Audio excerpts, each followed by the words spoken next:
Thousands of miles away from the peace of a normal life, a young man named Zahoor Mistry is undergoing highly specialized terrorist training. Radicalized in Karachi, Pakistan, Mistry is a ruthless operative of Harkat-ul-Mujahideen, a terror group with direct links to Osama bin Laden and full backing from Pakistan's ISI.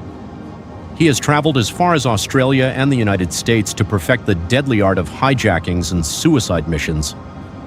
On that exact same day, in the bustling city of Gurgaon near Delhi, 25-year-old Rupin Katyal is enjoying the prime of his life. He is a successful businessman working happily alongside his father. Just days ago, on December 3, 1999, Rupin married 21-year-old Rachna in a joyous arranged marriage. They are a young couple with their entire future ahead of them, completely unaware that a meticulously planned terror plot is about to violently crash into their world. But how do a successful businessman from Delhi and a highly trained terrorist from Karachi end up in the same room? The answer is Kathmandu, Nepal. For Rupin and Rachna, Kathmandu is a romantic getaway, the destination for their honeymoon to build their first memories as a married couple. For Zahoor Mistry, Kathmandu is something entirely different, a major operational base for Pakistan's ISI and a notorious hub for illegal activities. Over the course of 2 months, Zahoor and 4 other terrorists used false names and underworld networks to carefully plot a massive strike against India. The young couple's joyful vacation and the terrorists' dark mission inevitably converge on December the 24th, 1999 at the boarding gate of Indian Airlines Flight IC814 bound for New Delhi. 179 passengers board the Airbus A300, expecting a routine flight home. But shortly after entering Indian airspace, Zahoor Mistry and his 4 accomplices violently seize control of the aircraft. Operating under the codenames Chief Burger, Shankar, Bola, and Doctor, which is Zahoor's alias, they immediately implement a psychological divide-and-rule strategy. To break the families, the hijackers force the men away from the women. Rupin is ripped away from his new wife, Rachna, and pushed into the business-class cabin. The hijackers force the men to keep their heads bowed, threatening them with explosives. As the hijacked plane is forced to make emergency landings in Amritsar and then Lahore, tensions peak. Fuel is running low and the hijackers are highly stressed, fearing an intervention by Indian commandos. Inside the cabin, Rupin is desperately anxious about Rachna, who is sitting alone in the economy class, and he repeatedly glances back to check on her. This small act of devotion catches the eye of Zahoor Mistry. To instill absolute terror in the hostages and send a chilling message to the Indian government, Zahoor executes a calculated slaughter.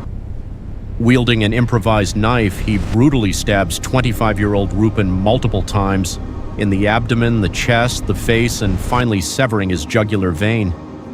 Rupin bleeds to death on the floor of the cabin, while his wife Rachna remains completely unaware, believing he is safe in the other section.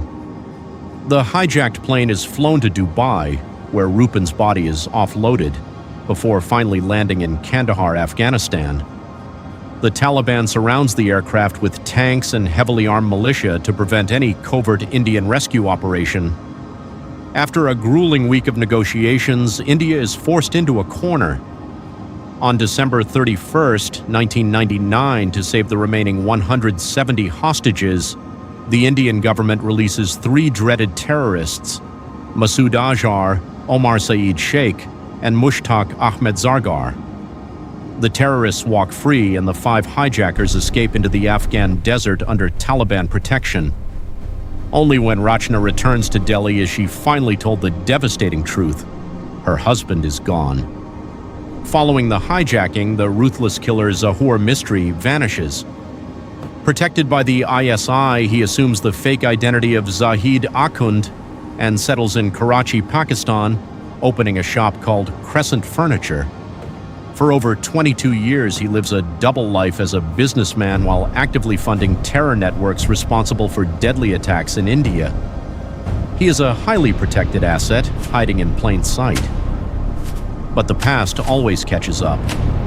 On the afternoon of March 1st, 2022, justice arrives unannounced.